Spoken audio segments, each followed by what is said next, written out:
kunjungannya ya sebagai amplifier untuk mengenalkan Indonesia pada dunia.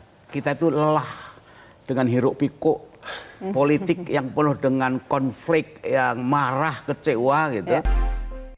Kembali di Selamat Pagi Indonesia, pemirsa, pemimpin Gereja Katolik Dunia, Paus Fransiskus akan berkunjung ke Indonesia pada Selasa 3 September esok. Dalam kunjungannya ke Indonesia, Paus Fransiskus dijadwalkan akan menggelar Misa Kudus bersama dan juga bertemu Presiden Joko Widodo.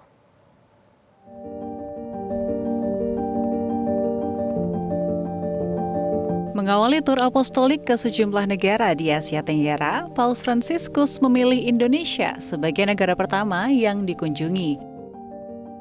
Tema utama dari kunjungan Paus ke Indonesia adalah Faith, Fraternity, and Compassion, atau iman, persaudaraan, dan bela rasa.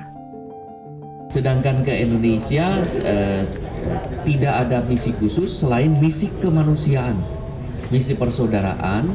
Dan ini sudah diputuskan oleh Sri Paus Fransiskus untuk datang ke Indonesia, atau rencananya sudah diputuskan sebelum Oktober atau sebelum November yang lalu. Untuk kemanusiaan visi ini, maka tema ini yang diungkapkan tadi oleh Bapak Kardinal itu, bagaimana membawa harapan. Mudah-mudahan justru ini adalah kesempatan bagi bangsa Indonesia dihargai luar biasa oleh Sri Paus dengan kedatangan ini. Siapa tahu bangsa Indonesia ini bisa menjadi agen untuk di Asia Tenggara atau Asia Pasifik untuk agen persaudaraan kemanusiaan. Dalam jadwal kunjungannya, Paus Fransiskus dijadwalkan berangkat dari Roma, Italia menuju Jakarta pada Senin 2 September pukul 17.15 waktu setempat. Paus dijadwalkan mendarat di Bandara Internasional Soekarno-Hatta pukul 11.30 waktu Indonesia Barat keesokan harinya. Setelah ketibaannya di tanah air, Paus akan mendapat sambutan resmi kenegaraan. Rangkaian kunjungan Paus akan dimulai pada 4 September, di mana pada Rabu pagi ia akan disambut secara kenegaraan di pelataran Istana Merdeka, Jakarta, dan akan melakukan pertemuan dengan Presiden Joko Widodo. Setelah itu, pemimpin negara Vatikan itu akan berkunjung ke kantor perwakilan Tahta Suci di kawasan Medan Merdeka dan akan bertemu anggota Serikat Yesus Indonesia di Nunsiatur Apostolik atau Kedutaan Besar Vatikan di Indonesia. Selain itu, Paus akan bertemu dengan para uskup, imam, diakon, pelaku hidup sakti, seminaris, dan katekis di Gereja Katedral Santa Maria Diangkat ke Surga Rabu sore. Kunjungan hari itu dilanjutkan dengan bertemu kelompok difabel dan para pemuda di Komplek Gereja Katedral Jakarta. Keesokan harinya, Paus dijadwalkan bertemu tokoh lintas agama di Masjid Istiqlal pada Kamis pagi. Dalam kunjungan tersebut, Paus juga akan berkunjung ke terowongan silaturahmi yang menghubungkan Gereja Katedral dan Masjid Istiqlal. Selain itu, Paus juga akan berkunjung ke Kantor Wali Gereja Indonesia atau KWI. Di hari berikutnya, Paus Fransiskus akan menghadiri Misa Kudus di kawasan Gelora Bung Karno. Misa ini akan dihadiri sebanyak 86.000 umat Katolik. Misa Akbar ini juga menjadi penutup kunjungan Paus ke Indonesia, di mana keesokan harinya, Paus akan bertolak ke Papua Nugini untuk melanjutkan rangkaian kunjungannya. Paus Fransiskus terlahir dengan nama Jorge Mario Bergoglio.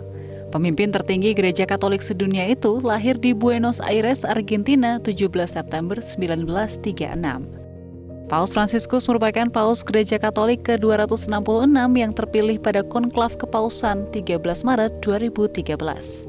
Ia menggantikan Paus Benediktus XVI yang mengundurkan diri. Terlahir di sebuah keluarga imigran dari Italia, Paus merupakan anak pertama dari 5 bersaudara dari pasangan Mario Jose Bergoglio dan Regina Maria Sifori. Ia menyandang gelar master di bidang kimia dari Universitas Buenos Aires. Ia kemudian memilih masuk seminari untuk belajar teologi dan filsafat. Paus Fransiskus dikenal mengasihi orang-orang miskin. Menoleh ke belakang, pada 2013, Uskup Agung Kardinal Jorge Mario Bergoglio terpilih sebagai Paus ke-266 dan memilih nama Fransiskus untuk menghormati Santo Fransiskus dari Assisi. Dengan nama ini, Paus Fransiskus ingin menekankan pengabdian kepada sesama, solidaritas terhadap kaum miskin, dan kesederhanaan.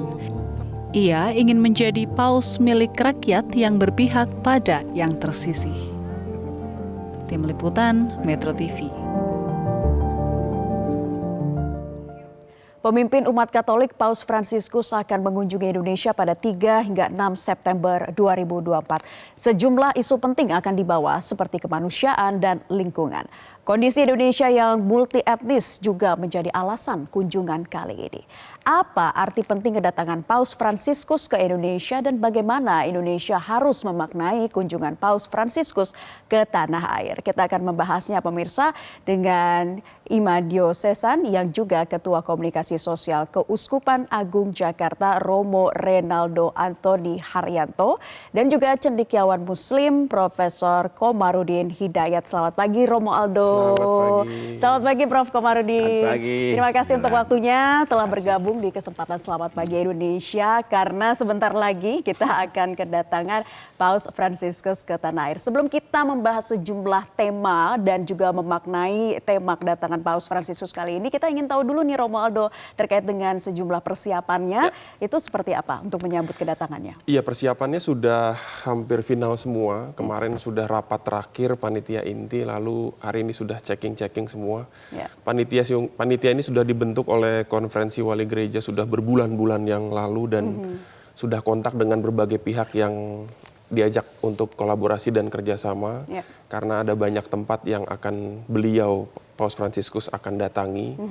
Mulai dari Istana Negara dan juga Masjid Istiqlal, via Katedral, KWI, dan juga peserta yang akan datang untuk hadir di dalam perjumpaan itu juga harus dihubungi dan juga persiapan menghubungi gereja-gereja paroki untuk mendata umat-umat yang bisa datang untuk menghadiri Misa Agung di GBK nanti tanggal 5 ya, hari Kamis begitu. Jadi sebenarnya sudah ya siap. hampir Kita tinggal dieksekusi aja. Tinggal dieksekusi saja. Baik, Prof Komarudin, kalau kita lihat juga ini adalah setelah 35 tahun ya, Paus Fransiskus datang kembali ke tanah air. Sejumlah isu yang diangkat adalah terkait dengan kemanusiaan dan lingkungan. Bagaimana kita harus memaknai terkait dengan hal ini? Ya, sebagai warga negara Indonesia dan juga sebagai seorang Muslim, saya merasa ikut terhormat, bergembira, dan berkewajiban untuk menyambut kedatangan seorang tokoh agung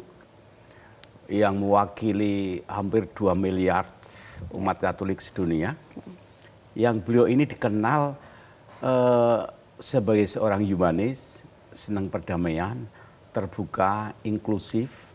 Jadi hampir-hampir tidak pernah bicara mengemukakan tentang kekatolikannya pada konteks dunia. Tentu ke dalam dia sebagai pembimbing umat Katolik ya, tapi eksposur keluar itu lebih merupakan sebagai tokoh yang senang perdamaian, kemudian keterbukaan, peduli pada orang-orang yang terpinggirkan. Nah ini hemat saya sejalan dengan tema-tema yang tengah kita bicarakan, sebagaimana ketertindasan, genosida di Gaza misalnya. Ini kan penting.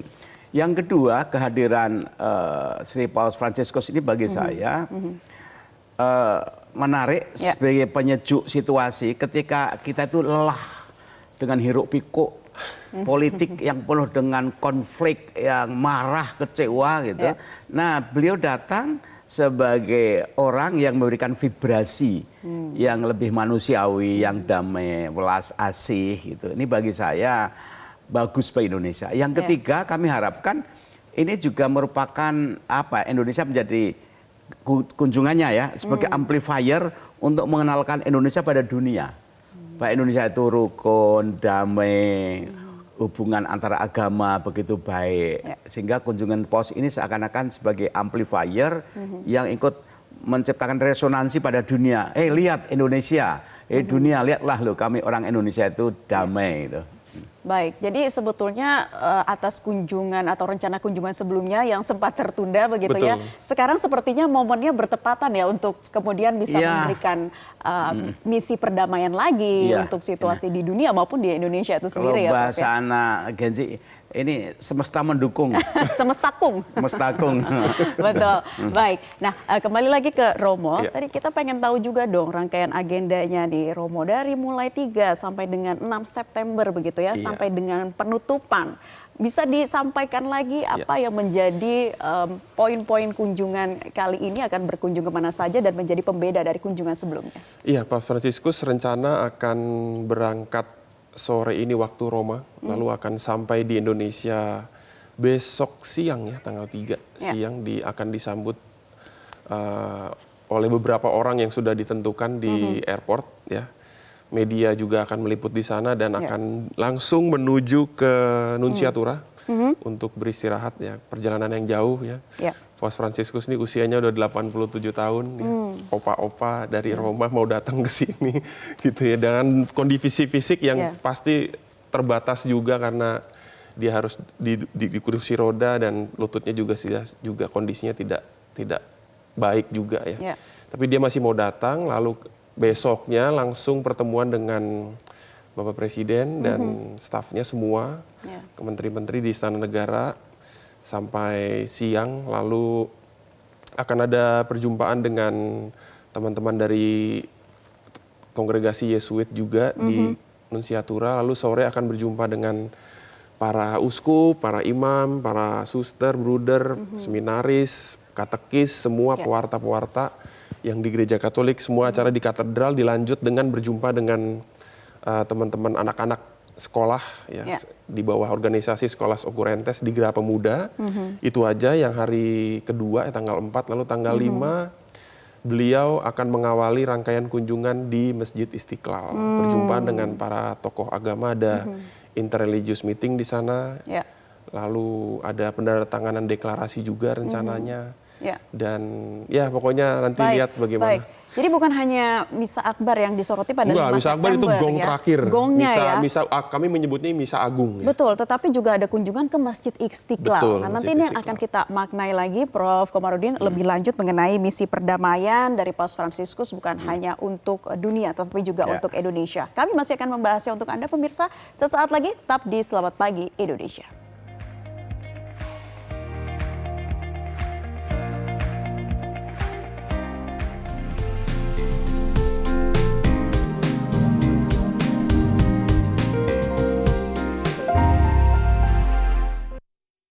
Semua berawal dari rumah yang baik. Jelajahi cara baru mendapatkan informasi. Download Metro TV Extend sekarang.